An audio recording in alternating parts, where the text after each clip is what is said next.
আসসালামু আলাইকুম। তো এখন আমি একটা ভিডিও দিচ্ছি। আমার কাছে একটা ডিম দেখতে পাচ্ছেন। অবশ্যই এটা রিয়েল না, এটা হচ্ছে প্লাস্টিকের ডিম। তো সবাই আমার এই ভিডিওটা শোনার আগে আমার ভিডিওটাতে সাবস্ক্রাইব এবং লাইক কমেন্ট শেয়ার করে দিবেন। আর আমার হাতে যে প্লাস্টিকের ডিমটা দেখতে পেলেন আর আমার সামনে একজন মুন্ডিয়ার কবুতর সেটাও দেখতে পাচ্ছেন। তো আপনারা হয়তো বুঝতেই পারছেন আমি এই ডিমটা নিয়ে কেন দাঁড়িয়ে আছি বা আমার সামনে কবুতর। তো এর আগে একটা ভিডিও দিয়েছিলাম যার সঙ্গে ঝগড়া হয়েছে, যে কবুতরটার সঙ্গে আমার ঝগড়া হয়েছে, আর পাশের সিস্টার আরেকজন মুন্ডিয়ার কবুতর। সেই কবুতরটাও আসলে ডিম দিয়ে দিচ্ছে। তো আমি এই ডিমটা দেখছেন কী অবস্থা, আমার প্রতিটা বছরই আমার এই গ্রুপে দেখছেন অবস্থাটা তার, মানে আমার তার ডিমটা নিতে দিবে না এই অবস্থাটায়। তো আমি এখন তার ডিমটা সরাই, আমি প্লাস্টিকের ডিমটা বসেছিলাম।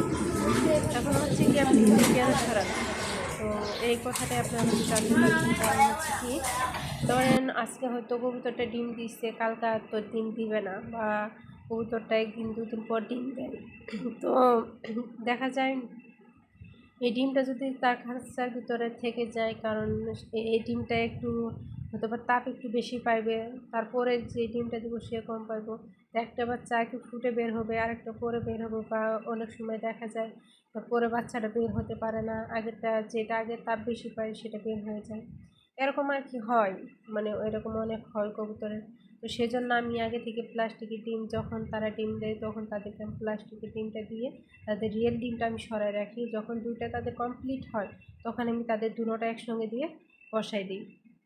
তো এখন দেখতেই পাচ্ছেন এটা আমি সরাই নিছি, আর ওদেরকে আমি প্লাস্টিকের ডিম দিয়ে রেখে দিচ্ছি। তো এটাকে আমি আলাদাভাবে রেখে দেবো সেট করে, কারণ যখন তাদের দুইটা সম্পূর্ণ হবে তখন তাদেরকে আমি বসিয়ে দেবো। এখন আমার ছোট্ট একটা কাদা দেখতে পাচ্ছেন, এই কাদার ভিতরে রেখে দেবো এটাকে, আরেকটা ঢাকনা দিয়ে সুন্দরভাবে রেখে দেবো। যখন দুইটা কমপ্লিট হবে তখন তাদের পাশে আমি দুইটা একসঙ্গে দিয়ে দিব। তো সবাই দেখতেই পাচ্ছেন আমার কবুতরগুলো।